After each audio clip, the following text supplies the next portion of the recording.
நாம் தியானித்தோம். தகப்பனுடைய அன்பு எவ்வளவு விலையேற பெற்றது. தகப்பனாகிய நம்முடைய பிதா நம்மை எவ்வளவாய் நேசிக்கிறார், உலகத்தின் தகப்பன் எவ்வளவு நேசிக்கிறாரோ அதையும் உங்களுக்கு காண்பித்தேன். சபையின் மேய்ப்பராய் இருக்கிற தகப்பனாய், ஆவிக்குரிய தகப்பனாய் இருக்கிற போதகர் முன்மையில் எவ்வளவு அக்கறை உள்ளவராய் இருக்கிறார் என்பதை நான் தியானித்து காண்பித்தேன். இந்த வேத வசனங்கள் எல்லாமே தேவ ஆவியினாலே நமக்கு அருளப்பட்டது. யாரால் அருளப்பட்டது? தேவ ஆவியினால் அருளப்பட்டது. இந்த தேவனுடைய வார்த்தை குறித்து நீங்கள் குடும்பமாக பேச வேண்டும். அல்லேலூயா. எத்தனை பேர் குடும்பத்தில் நீங்கள் பேசுறீங்கன்னு தெரியல. எத்தனை பேர் குடும்பத்தில் இந்த தேவனுடைய வார்த்தை குறித்து நீங்கள் தியானிக்கிறீங்கன்னு தெரியல. ஆனா இந்த வார்த்தைகளை நீங்க திரும்ப திரும்ப திரும்ப திரும்ப திரும்ப திரும்ப நீங்கள் பேசும்போது அது உங்களுக்கு ஆசீர்வாதத்தை கொடுக்கிறதா இருக்கிறது. அல்லேலூயா. நீங்க உங்க பிள்ளைகளோட கூட பேசுங்க, உங்க கணவரோட பேசுங்க, மனைவியோட பேசுங்க. நீங்க குடும்பமா உட்கார்ந்து தேவனுடைய வார்த்தையை நம்ம என்ன இன்னைக்கு தியானிச்சோம்னு பேசுங்க. அந்த தேவனுடைய வார்த்தை உங்களுக்கு அது இன்னும் அதிகமாய் வளர ஆண்டவர் உங்களுக்கு கிருபை தருகிற தேவனாய் இருக்கிறார். அல்லேலூயா. நேரம் வேகமாய் போனபடினால இன்னைக்கு ஒரு வார்த்தையை உங்களுக்கு கூட தியானிக்க விரும்புகிறேன். நீதிமொழியின் புஸ்தகம் 1ஆம் அதிகாரம், அவருக்கு தெரிந்த வசனம். நீதிமொழியின் புஸ்தகம் 1ஆவது அதிகாரம். இன்றைக்கு வாசிக்கிறவங்க பெண்கள்ல சேர்ல உட்கார்ந்து இருக்கிறவங்க எல்லாம் இன்னைக்கு வசனம் வாசிக்க போறீங்க. சேர்ல உட்கார்ந்து இருக்கிறவங்க பெண்கள் செய்ய போறீங்க, வசனம் வாசிக்க போறீங்க. சரியா? சரியா? ஓகே. நீதிமொழியின் புஸ்தகம் எடுத்துக்கொள்ளுங்க. 1ஆம் அதிகாரம் 7வது வசனத்தை வாசிப்போம். 7வது வசனத்தை யாராவது ஒருத்தர் சத்தமா, அங்க சேர்ல இருக்கிறவங்க ஒருத்தர் சத்தமா வாசிக்க பார்க்கலாம். கர்த்தருக்கு பயப்படுதலே ஞானத்தின் ஆரம்பம், மூட ஞானத்தை போதகத்தையும் அசட்டை பண்ணுகிறார்கள். 8வது வசனத்தை ஒருத்தர் சத்தம் வாசிங்க. 8வது வசனத்தை இன்னொருத்தர் வாசிங்க. புத்தியை கேள், உன் தாயின் போதகத்தை தள்ளாதே. பாருங்க, ஒரு கர்நாடகாவில் பிறந்து வந்து தமிழ் வாசிச்சாங்க. இன்னைக்கு தமிழ்நாட்டில் பிறந்து தமிழ் வாசிக்கிறதுக்கு இவ்வளவு யோசிக்கிறீங்க. ஸ்கிரீன்ல வந்திருக்கு, அழகா வாசிக்கலாம். பைபிளை தேடக்கூட தேவையில்லை, டக்குன்னு வாசிக்கலாம். சரி, இப்ப நம்ம வசனத்துக்கு வருவோம். இந்த 7வது வசனத்தை கவனிங்க. இந்த 7வது வசனத்துல சொல்லப்பட்ட வார்த்தை, 8வது வசனத்துல சொல்லப்பட்ட வார்த்தையை நீங்கள் கவனிக்க முடியும். ரொம்ப இயேசுவின் நாமத்துல கேட்கிறேன். நீங்கள் உங்களுக்கு குறிக்கப்பட்ட நேரத்தில் நான் முடிச்சிருவேன். வசனத்தை நீங்க கவனிங்க. இது தேவனுடைய வார்த்தை, ரேமாவாகிய வார்த்தை, கர்த்தர் கொடுத்திருக்கிற வார்த்தை. அந்த வார்த்தையை கவனிக்க முடியும் கேட்கிறேன். யார் ஒருவன் கர்த்தருக்கு பயப்படுகிறானோ அவனுக்கு ஞானம் ஆரம்பிக்கிறது, ஞானம் அவனுக்குள்ளே தொடங்குகிறது. இன்னைக்கு அநேக உலகத்திலே படித்திருக்கிறார்கள், ஆனால் ஞானம் இல்லாமல் வாழ்கிறார்கள். ஞானம் இல்லாததுனாலே தன் சம்பாதித்தவர்களை இழந்து போனவர்கள் உண்டு, சம்பாதிக்க துவங்காதவர்கள் உண்டு. படிப்பை கேட்டா பேருக்கு பின்னால ஒரு 25 இங்கிலீஷ் எடுத்து எழுதி வச்சிருக்காங்க. ஆனா என்னையா சம்பாதிச்ச, என்னையா சேர்த்து வச்ச, என்னையா குடும்பம் எந்த நிலையில இருக்குன்னு சொன்னா அது அவருடைய முடிவை பார்த்தா அது 0வாக இருக்கிறது. ஏன் என்றால் ஞானம் இல்லை. ஏன் ஞானம் இல்லை என்று சொன்னால் கர்த்தருக்கு பயப்படுதல் இல்லை. கடவுளுக்கு யார் ஒருவன் பயப்படுகிறானோ அவரை கர்த்தர் ஆசீர்வதிக்கிறார். கடவுளுக்கு யார் ஒருவன் பயப்படுகிறானோ அவரை கர்த்தர் உயர்த்துகிறார். வேதத்திலே நாம் அநேக அதிகாரங்களை வாசிக்கிறோம், அநேக சம்பவங்களை வாசிக்கிறோம். தானியேலை குறித்து வாசிக்கிறோம், யோசேப்பை குறித்து வாசிக்கிறோம், மோசேயை குறித்து வாசிக்கிறோம். இப்படி வேதத்தில் அநேக தேவனுடைய தாசர்கள் கடவுளுக்கு பயந்திருந்ததனாலே கர்த்தர் அவர்களை உயர்த்தினார், கர்த்தர் அவர்களை மேன்மையாக வைத்தார், கர்த்தர் அவர்களை ஆசீர்வதித்தார். அல்லேலூயா. இப்ப சொல்றாரு, இந்த மூடன் என்று சொல்றாரு. மூடன் என்று சொன்னால் அறிவில்லாதவன். அறிவில்லாதவன் என்று சொன்னால் அது வசனத்தை கேட்க முடியாதவன், வசனத்துக்கு கீழ்ப்படியாதவன். என்ன சொல்றான்? எதெல்லாம் அசட்டை பண்றான்னா ஞானத்தையும் போதகத்தையும் அசட்டை பண்ணுகிறான். ஞானத்தையும் போதகத்தையும் யார் ஒருவன் அசட்டை பண்ணுகிறானோ அவருடைய வாழ்க்கையில ஒரு மேன்மையை அடையாதபடி அவன் நடுத்தரத்திலிருந்தும் கீழ்த்தரத்திற்கும் போய்விடுகிறான். அல்லேலூயா. இன்னைக்கு தேவனுடைய பிள்ளைகள், கர்த்தரால் ஆசீர்வதிக்கப்பட்ட பிள்ளைகள் உயர்ந்த இடத்திலும் உன்னதமான இடத்திலும் இருக்க வேண்டும் என்பது தேவனுடைய விருப்பம். அல்லேலூயா. நான் அடிக்கடி சொல்லுவேன், யார் ஒருவன் கர்த்தருக்கு பயப்படுகிறானோ, யார் ஒருவன் தேவனுடைய வார்த்தையின்படி நடக்கிறானோ, அவனை ஆசீர்வாதம் தொடர்ந்து பிடிக்கும். அல்லேலூயா. ஆசீர்வாதத்திற்கு அவன் தப்பி போவதில்லை. அவருடைய குடும்பத்திலே ஆசீர்வாதம் உண்டு, அவன் கையின் பிரயாசங்களில் ஆசீர்வாதம் உண்டு, அவருடைய வேலை ஸ்தலத்திலே ஆசீர்வாதம் உண்டு. நம்முடைய நிலைமைகளை எல்லாம் கர்த்தர் மாற்றி போடுகிறார். ஆனால் நாம் எதை அசட்டை பண்ணுகிறோம்? ஞானத்தையும் போதகத்தையும் அசட்டை பண்ணுகிறோம். சிறுவர்களுக்கு கவனிங்க, சின்ன பிள்ளைங்க கவனமா கவனிங்க, வசனத்தை வார்த்தையை கவனிங்க, தேவனுடைய வார்த்தையை கேளுங்க. இங்கேதான் ஞானம் துவங்குகிறது, இங்கேதான் அறிவு துவங்குகிறது. உன்னை மூடன்னு சொல்லலாம், உன்னை பேரன்னு சொல்லலாம், ஆனா நீ கர்த்தருக்கு பயந்தனா உன்னை உயர்த்தி வைப்பாரு, உன்னை மேன்மையா வைப்பாரு, உன்னை ஆசீர்வதிப்பாரு. பிரின்ஸ் ஆஃப் பீஸ் என்ற ஒரு ஸ்தாபனம் இருக்கிறது.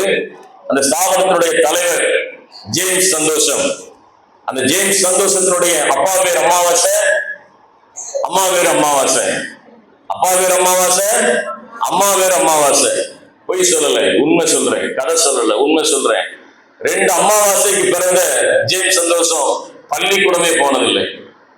அவங்க ஆந்திரா பார்டர்ல இருந்தவங்க, தமிழ்நாட்டுக்கும் ஆந்திராவுக்கு நடுவில் இருந்தவங்க.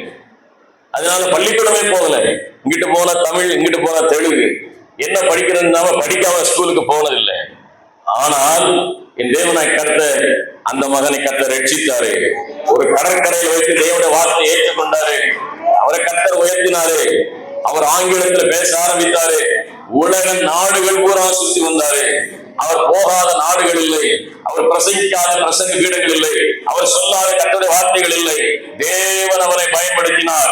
அவர் சொல்வாரு, 2 அமாவாசைக்கு பிறந்திருந்தாலும், பள்ளிக்கூடமே போகாம இருந்தாலும், இந்த வேதம் என்னை உலகம் எல்லாம் சுற்றி கொண்டு போனது. இந்த ஞானத்தை கர்த்தர் எனக்கு கொடுத்தார், இந்த அறிவை எனக்கு கர்த்தர் கொடுத்தார், இந்த ஞானத்தை எனக்கு தேவன் கொடுத்தார் என்று சொன்னார். இன்றைக்கு நான் உங்களுக்கு பார்த்து சொல்றேன், இந்த ஞானத்தையும் இந்த போதகத்தையும் நீங்கள் ஏற்றுக்கொண்டால் உங்கள் வாழ்க்கை செழிப்பாயிருக்கும், உங்க வாழ்க்கை ஆசீர்வாதமாயிருக்கும். சிறு பிள்ளைகளுக்கு சொல்றேன், வாலிப பிள்ளைகளுக்கு சொல்றேன், பெரியவர்களுக்கு சொல்றேன், இந்த ஞானத்தை என்ன சொல்லுகிறோமா? வசனம் சொல்லுகிறது. அடுத்த வசனத்தை வாசிக்குமா? 8வது வசனத்தை வாசிக்குமா? என் மகனே, உன் தகப்பன் புத்தியை கேள், உன் தாயின் போதகத்தை தள்ளாதே. என்ன சொல்றாரு?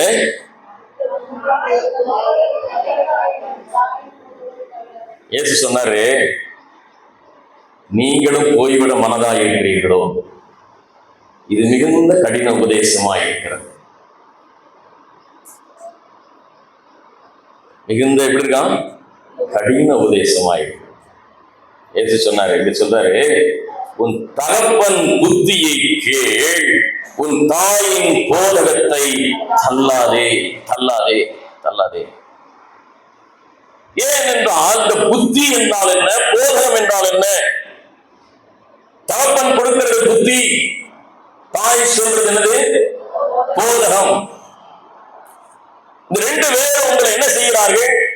உருவாக்கும்படி விரும்புகிறார்கள். இந்த உலக பிரகாரமான காரியத்தில் என் மகன் என் மகள் சிறப்பான இடத்தில் இருக்க வேண்டும், செம்மையான இடத்தில் இருக்க வேண்டும், மேன்மையான இடத்தில் இருக்க வேண்டும், ஆசீர்வாதமான இடத்தில் இருக்க வேண்டும் என்று சொல்லி உலகத்தின் பெற்றோர்கள் விரும்புகிறது போல சபையின் தகப்பனாய் இருக்கிற போதகர் அதை விரும்புகிறார். நம்முடைய பரம தகப்பனாய் இருக்கிற கர்த்தர் அதை விரும்புகிறார். அல்லேலூயா. அப்போ நீங்கள் ஞானத்திலே தேறினவர்களாய் இருக்க வேண்டும் என்று சொன்னால் வசனம் சொல்கிறது, தகப்பன் புத்தியை கேள், தாயின் போதகத்தை தள்ளாதே. 8வது சொல்லு, நீதிமொழிகள் 8க்கு வாங்க. நீதிமொழிகள் 8 14வது வசனத்தை வாசிங்க. 14 சத்தமா. ஆலோசனையும் மெய்ஞானமும் என்னுடையவைகள், நானே புத்தி, வல்லமை என்னுடையது. 17 வாசிங்க, 17 வாசிங்க. என்னை சிநேகிக்கிறவர்களை நான் சிநேகிக்கிறேன், அதிகாலையில் என்னை தேடுகிறவர்கள் என்னை கண்டடைவார்கள். ஐஸ்வர்யமும் கனமும் நிலையான பொருளும் நீதியும் என்னிடத்தில் உண்டு. 14ஆம் வசனம் சொல்லுது, ஆலோசனையும் மெய்ஞானமும் என்னிடத்திலே இருக்கிறது, புத்தி என்னிடத்திலே இருக்கிறது. உதாரணம் சொல்றேன். ஞானம் என்றால் என்ன, புத்தி என்றால் என்ன, அறிவு என்றால் என்ன என்று சொல்றேன். போதனை என்றால் என்ன, அறிவுரைகள் சொல்லுவது. போதனை என்றால் என்ன, அறிவுரைகளை சொல்றது. இப்படி நடந்துக்கோ. புத்தி என்றால் என்ன, சட்டத்தை கொண்டு சொல்றது. இப்படிதான் செய்யணும், இப்படிதான் பண்ணணும், இதைத்தான் செய்யணும், இப்படிதான் வாழணும் அப்படின்றத பெற்றோர்கள் சொல்லுகிறார்கள், ஆவிக்குரிய சபை சொல்லுகிறது, பரமகாப்பனாகிய ஆண்டவர் நமக்கு வேத புத்தகத்தில் எழுதி கொடுத்திருக்கிறார். இப்ப உங்களுக்கு சொல்றேன், ஆண்டவர் சொல்றாரு 16வது வாசிங்க, 17 வசனத்துல 17 வாசிக்கிறேன். 17 வாசிக்கிறேன். என்னை சிநேகிக்கிறேன், அதிகாலையில் என்னை தேடுகிறவர்கள் என்னை கண்டடைவார்கள். அப்பதான் என்ன சொல்லுது பைபிள்? இந்த மியா மியா மியான்னு சொல்லக்கூடாது. நான் சொல்றேன், இப்ப உங்களுக்கு ஒரு 5000 ரூபாய் தர்றேன் அப்படின்னா யாருக்கு வேணும் கேட்ட எப்படி சொல்லுவீங்க? எனக்கு கத்துவீங்களா இல்லையா? இப்ப சொல்றாரு, கவனிங்க. என்ன சொல்றாரு? அதிகாலையிலே தேடுகிறவன் என்னை கண்டடைவான். அப்ப என்ன இன்ஸ்ட்ரக்ஷன் சொல்லுது, என்ன அறிவுரை சொல்லுது, என்ன புத்தி சொல்லுது? நீ காலையில சீக்கிரம் எந்திரிக்கணும்னு சொல்லுது. இன்னும் கொஞ்சம் தூங்கட்டும், இன்னும் கொஞ்சம் முடங்கட்டும், இன்னும் கொஞ்சம் கைமுடக்கை கொண்டு நித்திரை செய்யட்டும் என்பாயோ, நித்திரை செய்த உன் தரித்திரம் நாடு கூட இருக்கும் என்று வேதம் சொல்லுது. அல்லேலூயா. தூங்குகிறவனுக்கு என்ன உண்டு? தரித்திரம் வரும். அப்போ பைபிள் சொல்லுது, புத்தி சொல்லுது, ஞானம் சொல்லுது, அறிவு சொல்லுது, நீ அதிகாலை எழும்பு என்னை தேடுன்னு பைபிள் சொல்லுது. அப்ப அதிகாலையில தேடி காலையில எந்திரிக்கணும்னா தாய் சொல்றா சீக்கிரமா தூங்குன்னு சொல்றாரு. சொல்றாரு சீக்கிரமா தூங்குனா காலையில எந்திரிக்க முடியும். கவனிக்கிறீங்களா? இந்த வார்த்தை இனி கிடைக்குமோ என்னமோ தெரியல. தேவனுடைய ராஜ்யம் சீக்கிரம் வருமோ என்னன்னு தெரியல. பரலோகம் வருமோ போகுதா, தேவனுடைய வருகை வரப்போகுதா, இல்ல நான் பரலோகத்துக்கு போக போறேன்னா என்னன்னு தெரியல. ஆனா அந்த வார்த்தையை நீங்கள் கவனமாய் கவனிக்கும் நண்பர் இயேசு நாமத்தில் கேட்கிறேன். அல்லேலூயா, அல்லேலூயா. நன்றாக கவனித்துக் கொள்ளுங்க. புத்தி சொல்லுது, தேவனுடைய வார்த்தை சொல்லுது, அதிகாலையில தேடுகிறவனை கண்டடைவான். அப்போ அதிகாலையில தேடணும் அப்படின்னா சீக்கிரம் தூங்கணும். சீக்கிரம் தூங்கினாதான் காலையில எந்திரிக்க முடியும். காலையில எந்திரிச்சாதான் உங்களுக்கு ஒரு ஆசீர்வாதத்தை வச்சிருக்கிறாரு. அடுத்த வசனத்தை வாசிங்க. ஐஸ்வர்யமும் கனமும் நிலையான பொருளும் நீதியும் என்னிடத்தில் உண்டு. யாருக்கு தர்றாரு? அதிகாலையிலே தேடுகிறவர்களுக்கு. அதிகாலை மீன் கடையிலே போய் உட்கார்ந்தார், 1 ரூபாய்க்கு மீன்.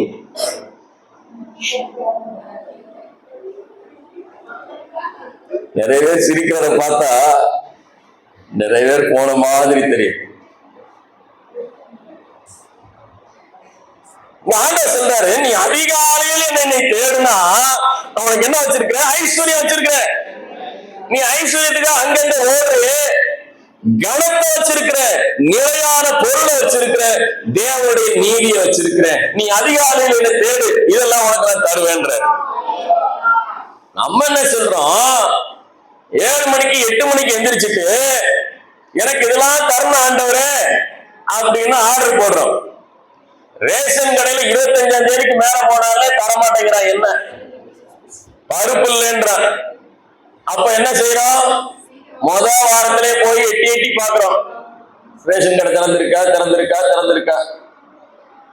வசனம் சொல்லுகிறது, நீ காலையில தேவனை தேடு, நான் உனக்கு ஐஸ்வர்யத்தை வச்சிருக்கிறேன், கனத்தை வச்சிருக்கிறேன், பொருளை வச்சிருக்கிறேன், நீதியை வச்சிருக்கிறேன், எல்லா நன்மையும் உனக்கு நான் வச்சிருக்கிறேன். நீ காலையில என்ன தேடு. 1 மாசம் அதிகாலை ஜெபம் வச்சு பார்த்தேன், வந்தது ரொம்ப சொற்பம் தான். அப்ப இதுல இருந்து ஒன்று தெரிகிறது, நீங்கள் அதிகாலையில் அதே பேர் எந்திரிக்கிறது இல்லை என்று தெரிகிறது. நான் சொல்றேன் அதிகாலைன்னா 6 மணிக்கு எந்திரிக்கிறீங்க, அதை சொல்லலை. 4 மணிக்கு எந்திரிக்கிறத சொல்றேன். என் நண்பன்கிட்ட சொன்னேன், நான் காலையில் 4:30 எந்திரிச்சிருவேன்டா அப்படின்னு. அவன் சொன்னா 4:30 எந்திரிச்சுன்னா ஹார்ட் அட்டாக்கே வராதாம்டா, நான் ஒரு புத்தகத்துல படிச்சேன்னா.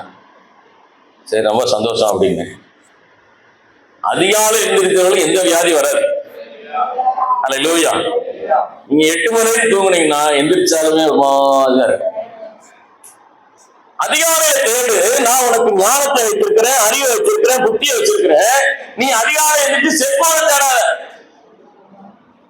எதை தேடு? நீ தேவனை தேடு. நீ தேவனை தேடும் போது தேவனுடைய நன்மை உங்களுக்கு வருகிறது, தேவனுடைய ஆசீர்வாதம் வருகிறது, தேவனுடைய கிருபை வருகிறது. அல்லேலூயா. இதைத்தான் ஆண்டவர் நமக்கு வேத புத்தகத்துல சொல்லி கொடுக்குற. காலையில எந்திரிச்சு கர்த்தரை தேடுங்க. அவர் சொல்லி தேடு, நான் உனக்கு ஐஸ்வர்யத்தையும் கனத்தையும் மகிமையும் உனக்கு மேன்மையும் உனக்கு பொருளாதார ஆசீர்வாதத்தையும் நான் வச்சிருக்கிறேன், என்னிடத்துல நீ பெற்றுக்கொள். அல்லேலூயா. இஸ்ரவேல் ஜனங்களை கர்த்தர் 40 வருஷமா நடத்தினார். இஸ்ரவேல் ஜனங்களை 40 வருஷம் மன்னாவே போஷித்தாரு. இந்த மன்னாவை பொறுக்குவதற்கு வானத்திலிருந்து மன்னா கொட்டப்படும். இந்த மன்னாவை பொறுக்கிறதுக்கு எப்ப போகணும்? காலையில இல்ல, இந்த காலைன்னு சொல்லக்கூடாது. பிரசங்கம் முடிகிற வரைக்கும் அதிகாலைன்னு சொல்லணும். ஏன்னா பகல் 12 மணி வரைக்கும் அது காலை தான், அது ஏஎம் தான். அப்படிதானே? 12 மணிக்கு மேல போனாது பிஎம் மாறுது. அதனால ஏஎம் அது சொல்லக்கூடாது, அதிகாலை. அதிகாலையில போய் மன்னாவை பொறுக்கணும். நீங்க தூங்கிட்டீங்கன்னா மன்னா என்ன செய்து விடும்? உருகி போயிடும். கிடைக்காது, கிடைக்காது. மீனுக்கு போன் பண்ற, ஃபர்ஸ்ட் மீன் 1 ரூபாய்க்கு மீன், 1 ரூபாய்க்கு மீன், 1 ரூபாய்க்கு மீன். வண்டி எடுத்துட்டு போனா மீன் காலியா போச்சு. 10 மணிக்கு போனா எப்படி மீன் கிடைக்கும்? அப்ப என்ன செய்யணும்? முதல் நாளே பாய் வச்சு படுத்துக்கணும்.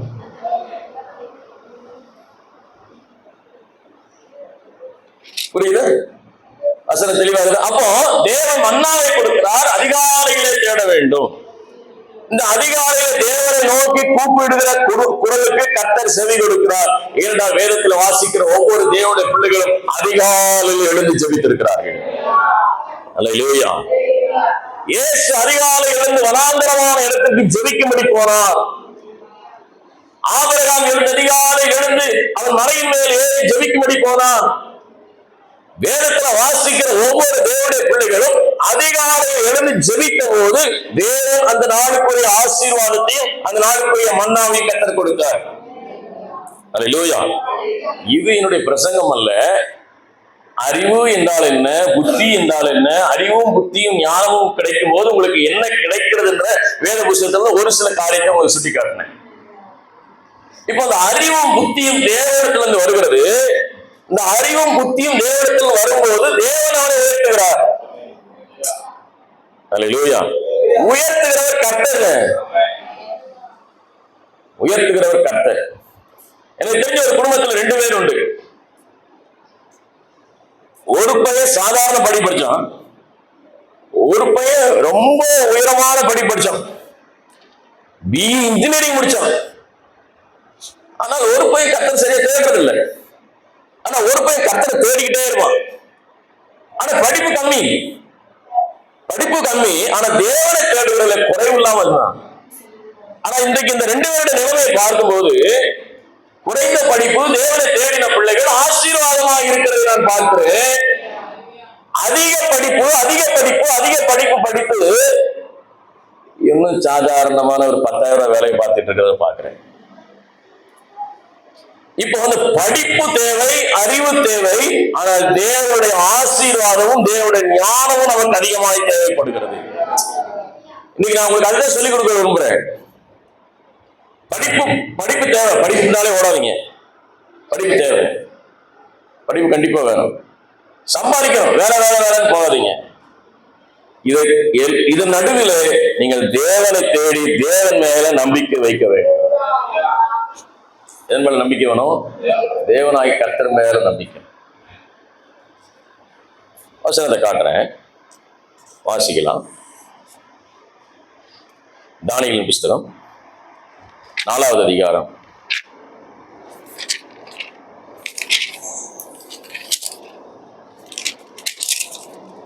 4ஆம் அதிகாரம் 34வது வசனத்தை ஒருத்தர் சத்தமா வாசிக்கலாம். சேர்ல உட்கார்ந்து இருக்கிறவங்க சத்தமா வாசிங்க பார்க்கலாம். 34 4ஆம் அதிகாரம் 4ஆம் அதிகாரம் 34 வசனம்.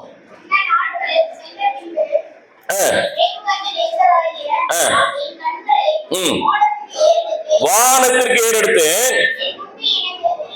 எனக்கு என் புத்தி திரும்பி வந்தது. ஸ்தோத்தரித்து புகழ்ந்து மகிமைப்படுது. போதும் போதும். இங்க நேபுகாத் நேச்சாரை குறித்து பார்க்கிறோம். கவனிங்க. இப்ப நீங்க பைபிளை பார்க்க வேண்டாம், என்ன பாருங்க. நான் சொல்லும்போது என்ன பாருங்க, பைபிள் வாசிக்கும், பைபிளை பாருங்க. இப்ப கவனிங்க. நேபுகாத் நேச்சார் ஒரு ராஜா இருந்தான். அந்த ராஜாவுக்கு புத்தி பேதலிச்சு போச்சு. புத்தி பேதலிச்சு போயிருக்கும் போது வசனம் சொல்கிறது, அவன் வானத்தை அண்ணாந்து பார்த்தான். வசனம் சொல்கிறது, தன் கண்களை வானத்துக்கு நேராக ஏறெடுத்தான். கண்களை வானத்துக்கு நேராக ஏறெடுத்த போது அவனுக்கு என்ன வந்ததாம்? புத்தி வந்தது. இன்னைக்கு நிறைய பேருக்கு புத்தி இல்லை. ஒரு அப்பா வந்து தம் பையனை திட்டிட்டு இருக்கிறாரு. திட்டிட்டு இருக்கும்போது பக்கத்துல இருக்கிற சொல்றாரு, நீ என்ன திட்டினா மண்டல ஏறாது, மண்டல ஏறதுக்கு 4 வருஷம் ஆகும். என்ன இல்லை, அவனுக்கு புத்தி ஏற மாட்டேங்குது. இப்ப சொல்றது புத்தி ஏற மாட்டேங்குது, சொல்ற காரியம் மனசுக்குள்ள ஏற மாட்டேங்குது. நேபுகாத் நேச்சார் சொல்றாரு, என் கண்களை வானத்துக்கு நேராக ஏறெடுத்து என் புத்தி எனக்கு திரும்பி வந்தது. எப்ப ஏன் புத்தி போச்சு அப்படின்றத பார்த்தோம்னா, தானியேலுக்கு வாங்க 4ஆம் அதிகாரம் 30ஆம் வசனத்தை வாசிங்க. தானியேல் 4ஆம் அதிகாரம் 30ஆம் வசனம்.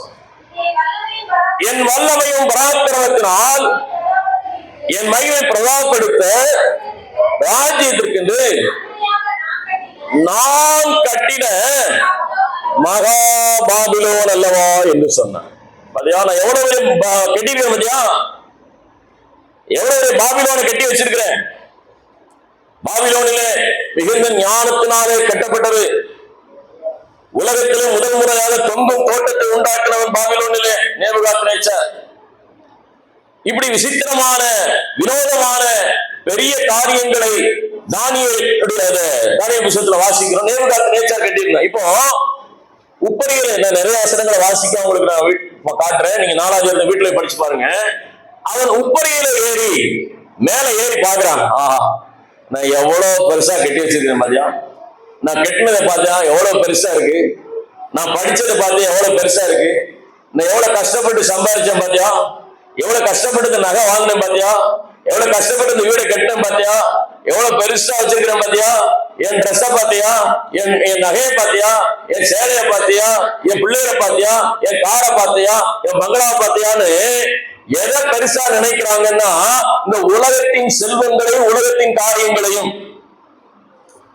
ஆனால் ஆண்டவர் சொல்றாரு, இவன் தேவனை நம்பாமல் யாரை நம்புறான்? தனக்கு உண்டானவைகளை, தன் உருவாக்கினவைகளை, தன் படைத்தவைகளை, தன்னால் உண்டாக்கப்பட்டவைகளை பெருமையா பேசினான். கர்த்தர் சொன்னாரு, வாசிக்கலாம். அதே 33வது வசனத்தை வாசிங்க. 33. அந்நேரமே அந்த வார்த்தை நேபுகாத் நேச்சாரிடத்தில் நிறைவேறிட்டு, அவன் மனுஷன் என்று தள்ளப்பட்டு மாடுகளை போல உள்ளே மேய்ந்தான். அவருடைய தலைமயிர் கழுவுடைய ரெக்கைகளை போலவும் அவருடைய நகங்கள் பட்சிக்கிற நகங்களை போலவும் வளர மட்டும் அவன் சரீரம் ஆகாயத்து பனியிலே நனைந்தது. இப்ப என்ன மாறிட்டான்? மிருகமா மாறிட்டான். தேவனை தேடாது இருக்கிற மனுஷன் மிருகமா இருக்கிறான். தேவனை தேடாத மனுஷன் அவனிடத்துல அன்பில்லை. தேவனை தேடாத மனுஷனிடத்துல இரக்க குணம் இல்லை. தேவனை தேடாத மனுஷனிடத்துல அவன் பொல்லாத இருதயம் அவனுக்குள்ள இருக்கிறது, பொல்லாத சிந்தனைகள் இருக்கிறது, பொல்லாத கெட்ட பழக்க வழக்கங்கள் அவனுக்குள்ள இருக்கிறது. ஏன்னா அவன் தேவனை விட்டு தூரம் போகிறான். யார் அவன் தேவனை விட்டு தூரம் போகிறானோ அவன் தேவனுடைய ஆசீர்வாதத்தை அவன் இழந்து போகிறவனாக இருக்கிறான். விசித்திரமாக உண்டாக்கப்பட்டது பாபிலோனுடைய ராஜ்யத்தை குறித்து பெருமையாக பேசப்பட்டது. பாபிலோன் கட்டின எல்லா அரண்மனைகளும், அவர் கட்டியிருக்கிற சுற்றுச்சூழலும், அவர் கட்டியிருக்கிற உண்டாக்கி இருக்கிற எல்லாமே விசித்திரமானவைகள் தான். ஆனால் என்றைக்கு நான் உண்டாக்கின பாபிலோன் என்று சொன்னாரோ அன்றைக்கு விழுந்து போனான். ஆனால் இப்பொழுது அவன் கண்களை ஏறெடுத்து வானத்துக்கு நேராக ஏறெடுத்து பார்த்தால் அவனுக்கு என்ன வந்தது? புத்தி. அப்ப புத்தி எங்க இருக்குது? தேவனுடைய வார்த்தையில் இருக்கிறது, தேவனுடைய வசனத்தில் இருக்கிறது.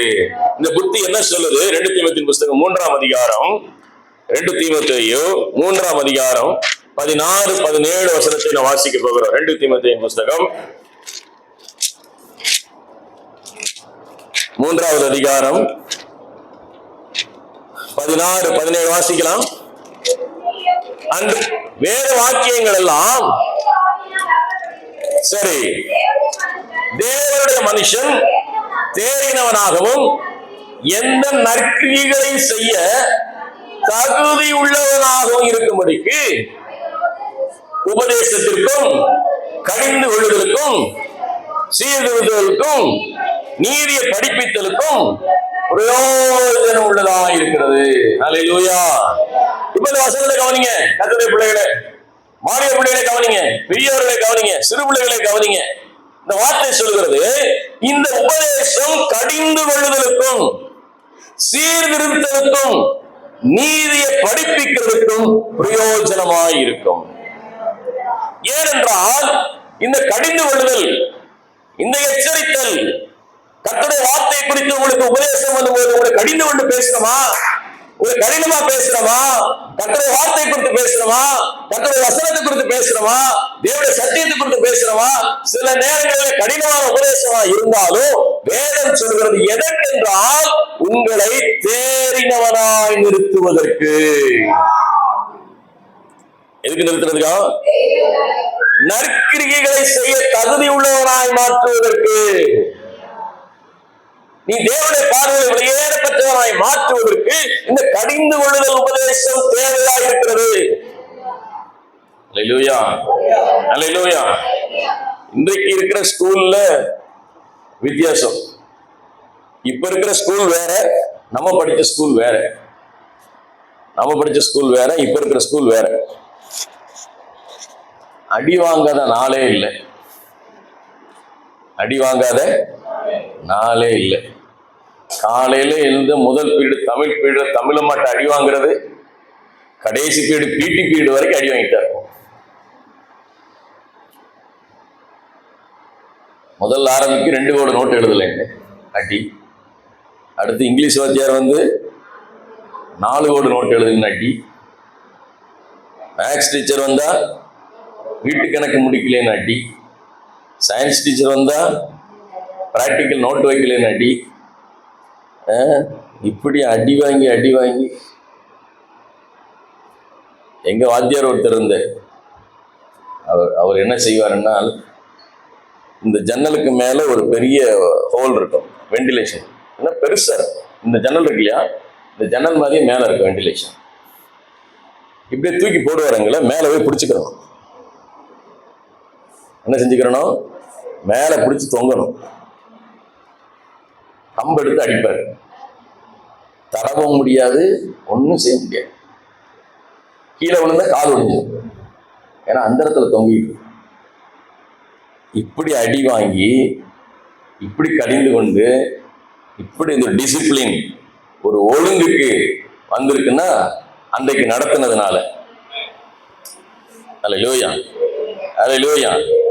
ஆவிக்குரிய வாழ்க்கையிலும் உலக பிரகாரமான வாழ்க்கையிலும் எங்கே கடிந்து கொள்ளுதல் இருக்கிறதோ, எங்கே எச்சரிக்கப்படுதோ, எங்கே சீர்திருத்தப்படுதோ அதை நான் ஏற்றுக்கொள்ள வேண்டும். அல்லேலூயா. போன வாரம் நான் ஒரு நண்பரிடத்தில் பேசினேன். எனக்கு ஒரு சீனியர் அவர் சொன்னாரு, சபையோட காரியங்களை குறித்து பேசிட்டு இருக்கும்போது ஒரு சில இன்ஸ்ட்ரக்ஷனை கொடுத்தாரு, எனக்கு ஒரு சில ஆலோசனைகளை கொடுத்தாரு, ஒரு சில அறிவுரைகளை கொடுத்தாரு. அந்த அறிவுரைகளை கேட்ட உடனே எனக்கு உண்மையாகவே கஷ்டமா, ஆமா இன்னும் நான் அதை சரியா செய்யாம இருக்கிறேன், இன்னும் அதை நான் இன்னும் கொஞ்சம் அதை சிறப்படுத்தி செய்யணும் அப்படின்னு நான் உந்தப்பட்டேன். அவர் சொல்லும் போது கொஞ்சம் கஷ்டமா இருந்தது, இப்படி சொல்லிட்டாரே அப்படின்னு கஷ்டமா இருந்தது. ஆனாலும் நான் இன்னும் அதை பழக்கப்படுத்த வேண்டும் என்பதற்கு, இன்னும் நான் அதை சரி செய்ய வேண்டும் என்பதற்கு நான் ஒத்துழைப்பு கொடுத்ததுனால இன்னும் தேவனுக்கு நான் வளர்வதற்கு ஆசீர்வாதமா இருக்கும். அல்லேலூயா. இப்ப கடிந்து கொள்ளுதல் எதற்காக என்று வேதம் சொல்கிறது? நீங்கள் தேறினவராய் நிறுத்துவதற்கு. எதுக்கு? நீங்கள் தேறினவராய் நிறுத்துவது. யாரும் கெட்டு போவதற்காக பெற்றோர் கண்டிக்கிறது இல்ல. நீங்கள் அழிந்து போவதற்காக பெற்றோர் அடிக்கிறது இல்ல. எங்கே தேவையில்லாத பழக்கங்கள், தேவையில்லாத செயல்கள், தேவையில்லாத காரியங்களை செய்யும் போது பெற்றோர்கள் கண்டிக்கிறார்கள், எச்சரிக்கிறார்கள், உணர்த்துகிறார்கள்.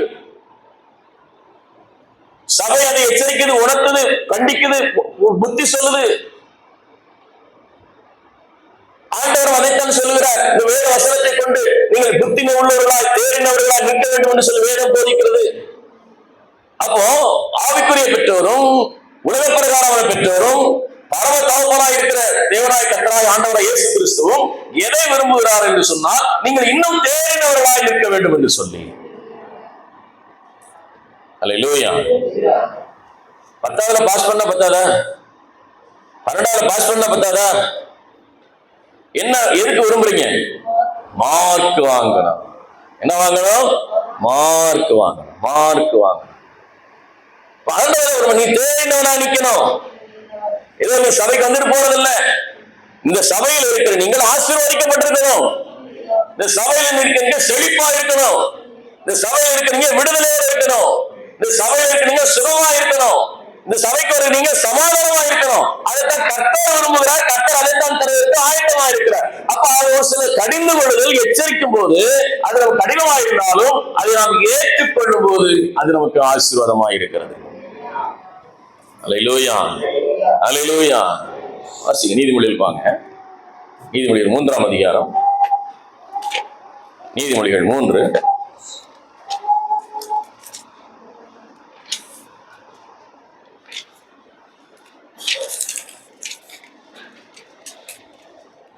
எடுத்துட்டீங்களா? நீதிமொழிகள் 3 எடுத்துட்டீங்களா? 13 இருந்து வாசிக்கலாம். எல்லாரும் வசனத்தை கவனிங்க. பைபிள் தெரியல அப்படின்னா நீங்க ஸ்கிரீன்ல வரது பாருங்க. யாருமா அந்த பின்னால சத்தம் வாசிக்கல? சத்தம் வாசிக்குமா? வாசிக்குமா?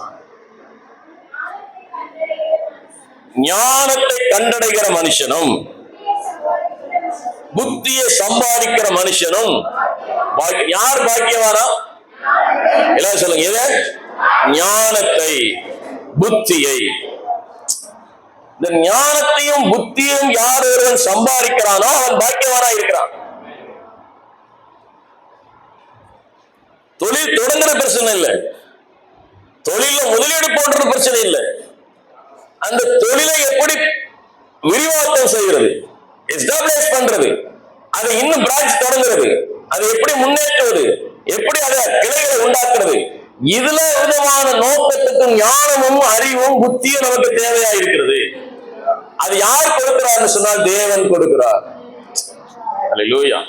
வசனம் சொல்லுகிறது, துன்மார்க்கன், கர்த்தரை அறியாதவன், தேவனை தேடாதவனே அவன் இவ்வளவு ஞானம் உள்ளவனா இருப்பானால் தேவனுடைய பிள்ளைகள் எவ்வளவு ஞானம் உள்ளவர்களா இருக்க வேண்டும். நீங்கள் மிகுந்த ஞானம் உள்ளவர்களா இருக்க வேண்டும், மிகுந்த அறிவாளிகளா இருக்க வேண்டும். நீ படிக்கிற ஸ்கூல்ல நீ பெஸ்டா இருக்கணும். நீங்க வேலை செய்யறது நீங்க பெஸ்டா இருக்கணும். நீங்க சம்பாதிக்கிறது பெஸ்டா இருக்கணும். உங்க பிசினஸ் பெஸ்டான பிசினஸா இருக்கணும். அதிக லாபத்தை கொடுக்கிற பிசினஸா இருக்கணும். அதிகமா சம்பாதிக்கிறவனா இருக்கணும். அதற்கு தேவன் ஞானத்தையும் அறிவையும் புத்தியையும் அவர் கொடுக்கிற தேவன் என்று வேதம் சொல்லுகிறது. இப்ப சொல்றாரு 3ஆம் அதிகாரத்துல ஞானம் எங்க இருந்து ஆரம்பிக்கிற? ஞானமும் புத்தியும் எதை கொடுக்கிறதா? ஞானத்தை கண்டடைகிறவனும் புத்தியை சம்பாதிக்கிறவனும் பாக்கியவான். என்ன பாக்கியவான் சொல்லுது? அதன் வர்த்தகம் வெள்ளியை பார்க்கிலும் வர்த்தகத்திலும் அதன் ஆதாயம் பசுமொன்னிலும் உத்தமமானது, முத்துக்களை பார்க்கிலும் அது விலையேற பெற்றது, நீ இச்சிக்கத்தக்கதற்கு அது நிகரல்ல. அதன் வலதையில் தீர்க்காயுசும் அதன் இடதையில் செல்வமும் கனமும் இருக்கிறது. அதன் வழிகள் இனிதான வழிகள், அதன் பாதைகள் எல்லாம் சமாதானம். அது தன்னை அடைந்தவர்களுக்கு ஜீவ விருட்சம், அதை பற்றி கொள்கிற எவனும் பாக்கியவான். இந்த ஞானமும் அறிவும் எப்படி பெருசுனா, நீங்க வெள்ளியை பார்க்கிறோம், பொன்னை பார்க்கிறோம், விலையேற பெற்ற செல்வத்தை பார்க்கிறோம், அது விலையேற பெற்றது என்று நீதிமொழிகள் எழுதுறாரு. அல்லேலூயா. எது உங்களுக்கு பெருசுன்னு நினைக்கிறீங்க? தங்கமா, வெள்ளியா, பொன்னா, பணமா, ஆஸ்தியா, அந்தஸ்தா. இதை காட்டிலும் மேலானது எது என்று சொன்னால் ஞானமும் புத்தியும் அறிவும்.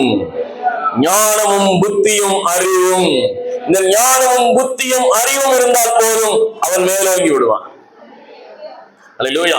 அவன் உன்னதமான இடத்துல இருப்பான், உயர்ந்த இடத்துல இருப்பான், மேன்மையான இடத்துல இருப்பான். அல்லேலூயா, அல்லேலூயா. தேவன் அறிவையும் புத்தியும் கொடுத்திருக்கிறார். அந்த புத்தியும் ஞானத்தை வைத்து நாம் சம்பாதிக்கிறதுல அதுல கர்த்தர் ஞானத்தை உங்களுக்கு வச்சிருக்கிறாரு. நாம் என்ன செய்யறோம் அப்படின்னா, அந்த ஞானத்தையும் புத்தியும் அறிவையும் நாம் என்ன செய்யறதுல அதை பயன்படுத்துறதுல தேவனுக்கான ஞானத்தை தருவாரு, தேவனுக்கான அறிவை தருவாரு. ஒருத்தன்ட்ட 10 டன்னு சுகர் இருக்கு, இன்னொருத்தனுக்கு 10 டன் சுகர் தேவை. இன்னொருத்தனுக்கு ஒரு 10 டன் ஒருத்தன் சுகர் வச்சிருக்கிறான், சேல்ஸ் பண்ண முடியாம உட்காந்துருக்கான், எங்கேயுமே அனுப்ப முடியல, எந்த கம்பெனி வேணான்னு. இன்னொரு இடத்துல 10 டன் சுகர் வேணும்னு 2 பேர்ட்டு டீலிங் பண்றான். உன்ட்ட எவ்வளவு இருக்கு சுகர்? 10 டன். நீ என்ன ரேட் சொல்ற? சரி, உனக்கு சுகர் வேணும், உனக்கு என்ன ரேட் சொல்ற? 2 ரேட்டையும் ஈக்குவல் பண்ணி 1 ரூபா முதலீடு கிடையாது, 1 ரூபா முதலீடு இல்லை. 1 கிலோவுக்கு 1 ரூபா, 10 டன்னுக்கு எவ்வளவு ஆச்சு? தலையை ஆட்டுங்க, எவ்வளவு ஆச்சு? பிசினஸ் பண்றவங்ககிட்ட தான் கேட்கிறேன், எவ்வளவுங்க? 10 டன்னு. ஆடாடா, 1 டன் 1000 கிலோ. 1 டன் வித்தா எவ்வளவு?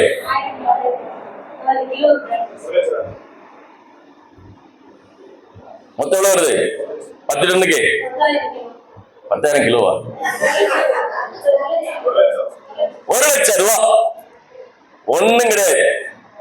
மதுரையில உட்காந்துக்கிட்டு உசிலம்பட்டிக்காரன்ட்ட சீனியை வாங்கி ஆந்திராக்காரன்ட்ட அனுப்பி வச்சா இங்க எவ்வளவு? 1 லட்சம் ரூபா. அல்லேலூயா. நீ காலையில தேவனை தேடினா அந்த ஞானத்தை தருவாரு. அல்லேலூயா. காலையில தேவனை தேடின அந்த அறிவை தருவாரு. நீ மாங்கு மாங்கு மாங்கு மாங்கு மாங்குன்னு உழைக்காத, நீ கர்த்தரை தேடு, கர்த்தர் சமூகத்தில் உட்கார்ந்துட்டு போ, உனக்கு அறிவும் ஞானம் புத்தியும் வரும். நான் சொல்லல, வேதம் சொல்லு, வேதம் சொல்லு. ஒரு 10 பேரை பிடிச்சு கொண்டு போயிட்டாங்க நரபலி கொடுக்கறதுக்கு. நைட் எல்லாம் அடிச்சிருக்கிறாங்க நரபலி கொடுக்கறவங்க. 10 பேரை செட் பண்ணியாச்சு, செலக்ட் பண்ணியாச்சு 10 பேர். இப்போ அவங்க ஒரு மணி நேரம் தூங்குவாங்க போல. காலை எந்திரிச்சு ஒரு நரபலி கொடுக்கறது டைம் பார்த்துட்டாங்க. எப்போ தூங்குவாங்கன்னா 1 மணி to 2 மணி தூங்குவாங்க கண்டுக்கிட்டாங்க. கடந்து போறதுக்கு ஒரு ஆத்த கடந்து அந்த பக்கம் போகணும். ஒரு பெரிய தண்ணி இருக்குது, தண்ணியை கடந்து என்ன செய்யணும், அந்த பக்கம் போகணும். போட்டை பார்த்துட்டானுங்க. டேய் தூங்கிட்டோம், என்ன செய்வோம், இந்த போட்ல ஏறி என்ன செஞ்சிருவோம், தப்பிச்சிருவோம் அப்படின்னு ஏறிட்டானுங்க. 1 மணிக்கு தூங்குற நேரத்துல 10 பேர் போட்ல ஏறி உட்கார்ந்து தண்ணி வடிக்கிறாங்க. ஐலோ ஐலசா, ஏழோ ஐலசான்னு தண்ணியை வாரி வாரி வாரி ஊத்திட்டே இருக்காங்க. கடையில பார்த்தா காலைல விடிஞ்சிருச்சு. எந்திரிச்சு பார்த்தா போகல, படகு அங்கேயே நிக்குது. ஏன்னா அதை கட்டி போட்ட கயிறை வைக்கல. இந்த ஞானம், இந்த அறிவு, நீ படிச்சிருக்கலாம் தம்பி, நீ நல்லா படிக்கிறேன்னு சொல்லலாம், நீ நல்லா சம்பாதிக்கிறேன்னு சொல்லலாம். இந்த ஞானமும் புத்தியும் அறிவும் கர்த்தரால் வருகிறது. அல்லேலூயா. சாலமோன் சொன்ன, எண்ணத்தை சம்பாதித்தாலும் ஞானத்தை சம்பாதித்துக்கள், புத்தியை சம்பாதித்துக்கள். இந்த புத்தியும் ஞானமும் தேவனிடத்தில் வருகிறது. கர்த்தர் ஈஸியா பழக்கிறார். நீ உழைக்க வேணான்ற, நீ மாங்கு மாங்கு மாங்கு மாங்கு காலையில நைட் வரைக்கும் உழைச்சு சம்பாதிச்சு கொண்டு வந்தேன்னா ஒண்ணும் இல்லை. 500 ரூபாய் சம்பாதிச்சேன், காலையில ரொம்ப பசிச்சு 2 வடையும் டீயும் குடிச்சேன், 100 ரூபாய் சரியா போச்சு. 11 மணி பசிச்சு 2 தோசை சாப்பிட்டேன், அதுல 100 ரூபாய் போச்சு. மத்தியானம் ரொம்ப பசிச்சு நல்ல வெஜிடேரியன் சாப்பாடு சாப்பிட்டேன், 500 ரூபாய் போச்சு, ஒரு 50 ரூபாய் மிச்சம் இருக்கு. என்ன இருக்கு? ஒண்ணும் இல்லை. ஆனால் தேவன் சொல்றாரு, நீ தேவனை தேடினா உனக்கு ஞானமும் புத்தியும் அறிவையும் நான் தருவேன்றாரு. அல்லேலூயா. இப்ப சொல்றாரு 21வது வசனத்துல வாசிப்போம். 21ல வாசிங்க.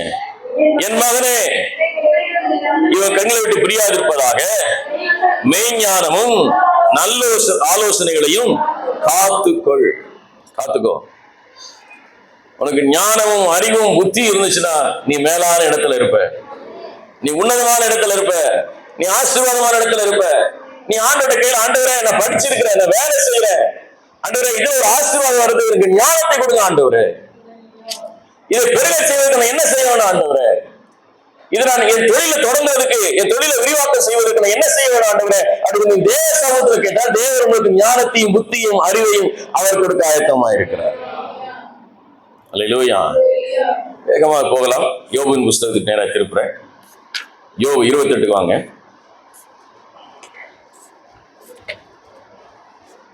இதோட நான் முடிச்சிடலாம் நினைக்கிறேன். இதோட முடிச்சோம், நேராச்சு. யோபு 28 வாங்க.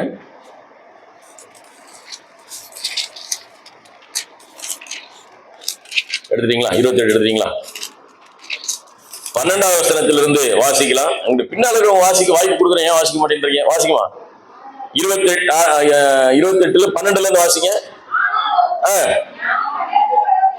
ஞானம் கண்டெடுக்கப்படுவது எங்கே? புத்தி விளைகிற இடம் எது? அதன் விலை மனுஷனுக்கு தெரியாது. அது ஜீவனுடைய தேசத்திலே அகப்படுகிறதில்லை. அது என்கிட்ட இல்லைன்னு, அது என்கிட்ட இல்லைன்னு சொல்லுது. அதுக்கு தங்கத்தை கொடுக்கவும் கிரயமாக வெள்ளியை நிறுக்கவும் கூடாது. ஓப்பீரின் தங்கமும் விலையேற பெற்ற கோமேதகமும் இரத்த நில கல்லும் அதுக்கு ஈடல்ல. பொன்னும் பளிங்கும் அதற்கு ஒப்பானதல்ல. பசுமனாக மாற்றக்கூடாது. பவளத்தையும் படிகத்தையும் அதோடு ஒப்பிட்டு பேசலாகாது. முத்துக்களை பார்க்கிலும் ஞானத்தின் விலை உயர்ந்தது. விலை உயர்ந்தது. பெட்டி பெட்டிய தங்கம் வச்சிருக்கிறதை காட்டிலும், வைரத்தை வச்சிருக்கிறதை காட்டிலும், என்னென்ன வச்சிருக்க அதை காட்டிலும் மேலானது தேவஞானம். தேவஞானம், தேவனுடைய ஞானம். அது ஒண்ணு சிம்பிள். கர்த்தருக்கு பயப்படுதலே ஞானத்தினால். உன் தாயின் போதகத்தை தள்ளாதே, உன் தகப்பனுடைய போதகத்தை தள்ளாதே. தாயின் புத்தியை கேள். புத்தி சொல்ல ஆரம்பிச்சா என்ன நடக்கும்? புத்தி சொன்னா என்ன நடக்கும்?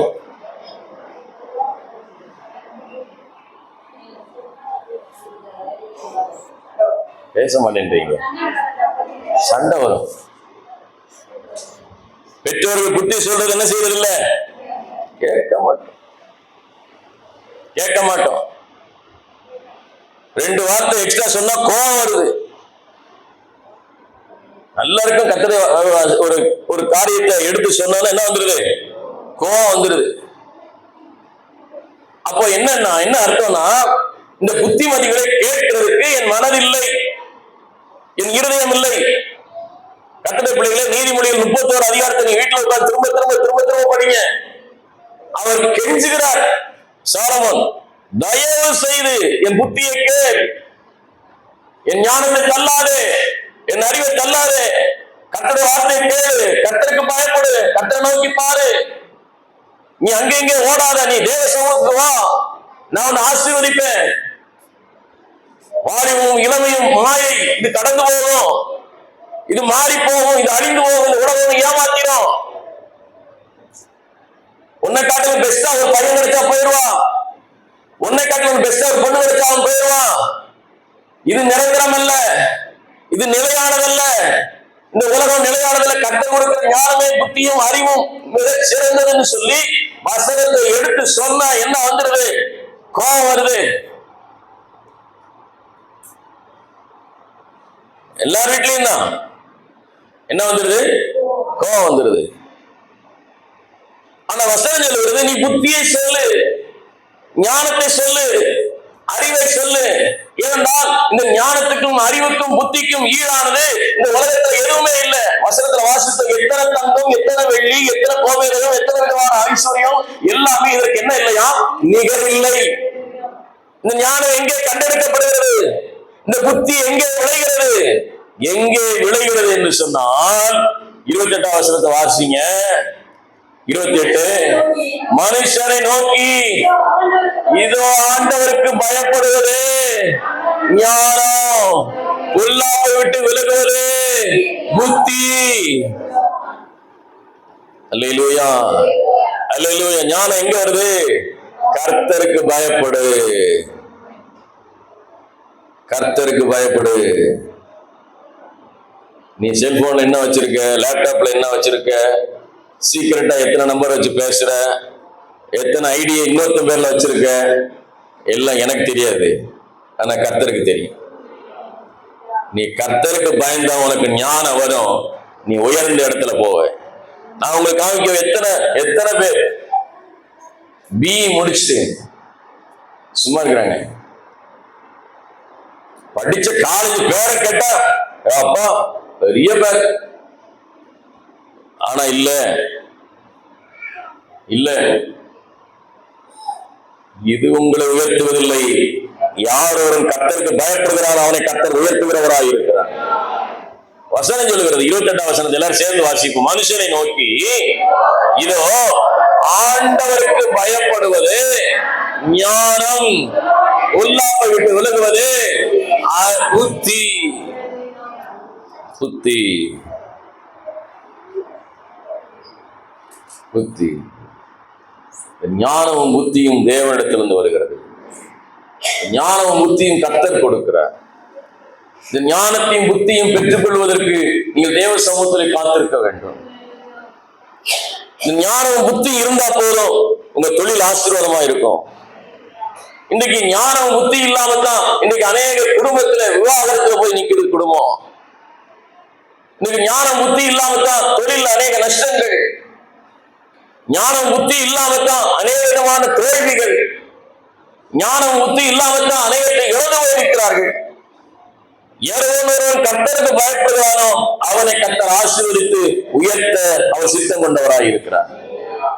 வாடிவ தம்பி, சிறு பிள்ளைகளே, பெரியவர்களே, நீங்கள் தேவனுடைய வார்த்தை அசட்டை பண்ணாதிருங்கள், தேவனுடைய சத்தியத்தை அசட்டை பண்ணாதிருங்கள். சபையில சொல்லப்பட்டிருக்கிற, சபையில சொல்லிக் கொடுக்கிற அந்த தேவனுடைய வார்த்தையை கவனமாய் கவனியுங்கள். போதவர் சொல்லுவதை கீழ்ப்படியுங்கள், பெற்றோர் சொல்வதற்கு கீழ்ப்படியுங்கள். ஏனென்றால் யார் ஒருவன் பெற்றோருக்கு கீழ்ப்படுகிறானோ, அந்த வசனத்தை கேட்கிறானோ, அவன் புத்திமதிகளை கேட்கிறானோ, அவருடைய அறிவுரைகளை கேட்கிறானோ, அவன் உயர்ந்த இடத்திற்கு வருவான், உயர்ந்த இடத்திற்கு வருவான். சவுல் ராஜா அமலேக்கியனுக்காக அவன் தேவனை விட்டு விலகி போனான். அதே அமலேக்கியனாலே கொல்லப்பட்டான். இந்த உலகம் அவனுக்கு வேணும்னு போற, ஆனா அந்த உலகம் அவனை அழிச்சு போட்டுரும், அந்த உலகம் அவனை ஏமாற்றினோம். தினினால் நம்பி போனான் சிம்சோன், அதே தினினாலே அவன் மரித்து போனான். உலகத்தை நம்பாத, தேவனை நம்பு, தேவனுக்கு பயப்படு, கர்த்தருடைய வார்த்தையை கேளு, கர்த்தருடைய சத்தியத்தை கேளு. என்றால் உங்களை எப்படி நிறுத்துவது? தேறினவனாய் நிறுத்துவதற்கு சத்திய வசனம் போதிக்கப்படுகிறது. அல்லேலூயா.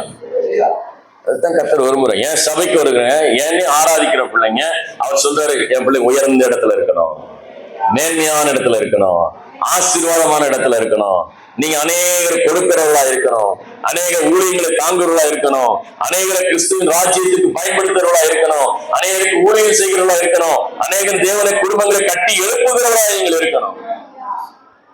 அல்லேலூயா. உங்களுக்கே நான் ஜெபம் பண்ணிட்டே இருந்தா என்னைக்கு இந்த ஆரிபட்டி ஜனங்களுக்கு ஜெபம் பண்றது? என்னைக்கு இந்த ஆரிபட்டி ஜனங்களுக்கு விடுதலை உண்டாக்குவது? இன்னைக்கு அநேக ஜனங்கள் பாவத்திலும் சாபத்திலும் அக்கிரமங்களிலும் அநியாயங்களாலும் பிடிக்கப்பட்டு பாவத்தில் வாழ்ந்து கொண்டிருக்கிறாங்க. என்றைக்கு போய் நாம் சொல்லுவது? இந்த தேவ ஞானம் நமக்குள்ள வரும்போது அந்த ஞானம் உங்களுக்கு கிரியை செய்து அநேகரை கர்த்தர் ராஜ்யத்துக்கு நேராக நடத்துகிறதா இருக்கிறது. வார்த்தை கேட்டுக்கொண்டு கர்த்தருடைய பிள்ளைகளே, ஞானத்தை அசட்டை பண்ணார், புத்தியை கேளு, தாயின் சொல்ல கேளு, அம்மா சொல்றத கேளு, அப்பா சொல்றத கேளு. ஒரு முறை சொல்லித்தான் பாரு, ஒரு முறை செஞ்சுதான் பாரு, ஒரு முறை கேட்டுதான் பாரு, ஒரு முறை சொல்றத கேள. வசனம் சொல்லுகிறது, தாயின் சொல்லை தள்ளாதே, தகப்பன் சொல்ல தள்ளாதே. நீதிமொழிகள் 4 அதிகாரத்துல ரொம்ப அழகா இருக்கும். நீதிமொழிகள் வாங்க, சீக்கிரம் முடிக்கிறேன். நீதிமொழிகள்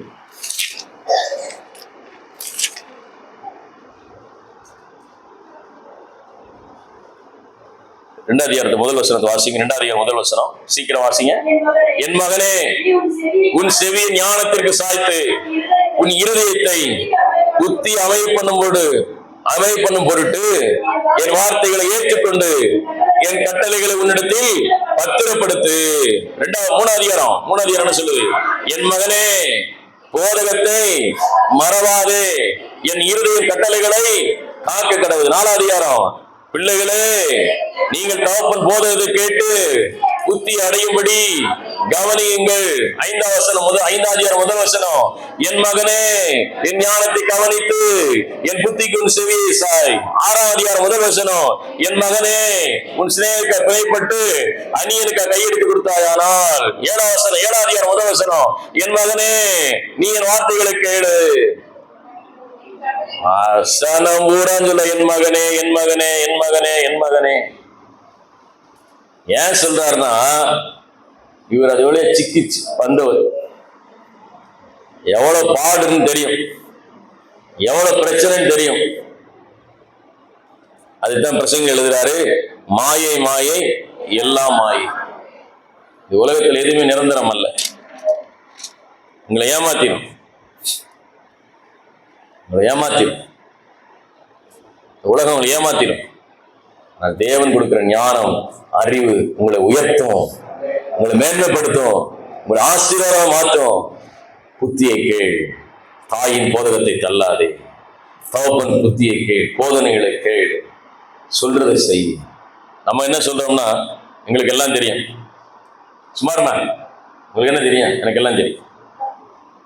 சின்ன வாண்டுல இருந்து சொல்லு, அவங்களுக்கு எல்லாமே தெரியுமா? நமக்கு எதுவுமே தெரியாதா?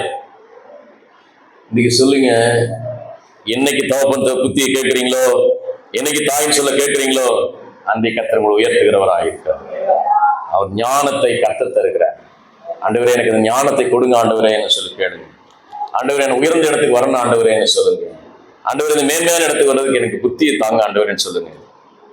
சபையில சொல்லப்படுகிற உபதேசங்களுக்கு கீழ்ப்படிங்க. ஆண்டவர் சொல்ற வார்த்தைக்கு அப்படியே கீழ்ப்படிங்க.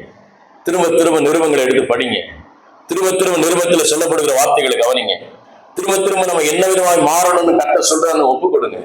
கோபம், எரிச்சல், வைராக்கியம், சண்டை, மூர்க்கம், கெட்ட வார்த்தை, இது மாதிரி இதெல்லாம் என்ன தேவனுக்கு பிரியமில்லாத காரிய இடத்துல இருக்குன்னு ஆராய்ந்து பார்த்து தேவ சமூகத்தில் திருப்பி ஆண்டவரே எனக்கு ஞானத்தை கொடுங்க ஆண்டவரே, எனக்கு ஞானத்தை கொடுங்க. அந்த கர்த்தரை தேடுங்க. கர்த்தரை தேடுகளுக்கோ ஒரு நன்மையும் குறையப்படாது. கண்களை மூடி ஜெபம் பண்ணுவோம். ஆண்டவருக்கு நன்றி சொல்லுவோம். கேட்ட வார்த்தைக்காக ஆண்டவருக்கு ஸ்தோத்திரம் பண்ணுவோம். ஆண்டவரே இந்த தேவனுடைய வார்த்தைக்காக நன்றி ஆண்டவரே. ஹல்லேலூயா ஹல்லேலூயா ஹல்லேலூயா ஹல்லேலூயா. நன்றி ராஜா, நன்றி ஆண்டவரே. ஹல்லேலூயா. தகப்பன் புத்தியை கேள், தாயின் போதகத்தை தள்ளாதே, வசனத்தை கேள். ஆண்டவரே எனக்கு ஞானத்தை கொடுங்க ஆண்டவரே சொல்லி கேள். ஆண்டவரே இந்த ஞானம் உம்மிடத்தில் இருக்கிறது என்று வேதம் சொல்லுகிறது. யோபு சொல்றார், ஞானம் எங்கே விளைகிறது, ஞானம் எங்கே கிடைக்கிறது? எங்கேயும் கிடைக்காது, கர்த்தரிடத்துலதான் இருக்கு. இந்த ஞானமும் அறிவு வந்துருச்சுன்னா போதும், நீங்க மேன்மை இடத்துக்கு போயிருவீங்க. நீங்க எவ்வளவு பிரயாசப்பட்டாலும் தேவனுடைய ஆசீர்வாதம் அதுல இருக்கும்போது உன்னதமான இடத்துல இருப்பீங்க, மேன்மையான இடத்துல இருப்பீங்க, ஆசீர்வாதமான இடத்துல இருப்பீங்க. கர்த்தர் எப்படியாய் ஆசீர்வதிக்கிறவர். ஹல்லேலூயா ஹல்லேலூயா. நன்றி ஆண்டவரே, தேவனுடைய வார்த்தைக்காக நன்றி ஆண்டவரே, தேவனுடைய வசனத்துக்காக நன்றி ஆண்டவரே. ஆண்டவரே இந்த வசனத்துக்கு ஒப்பு கொடுக்கிற பிள்ளைகளுக்காக ஜெபிக்கிறேன், வாலிப பிள்ளைகளுக்காக ஜெபிக்கிறேன், போதகத்தை கேட்கிற பிள்ளைகளுக்காக ஜெபிக்கிறேன், வசனத்தை கேட்கிற பிள்ளைகளுக்காக ஜெபிக்கிறேன், பெற்றோருக்காக ஜெபிக்கிறேன்.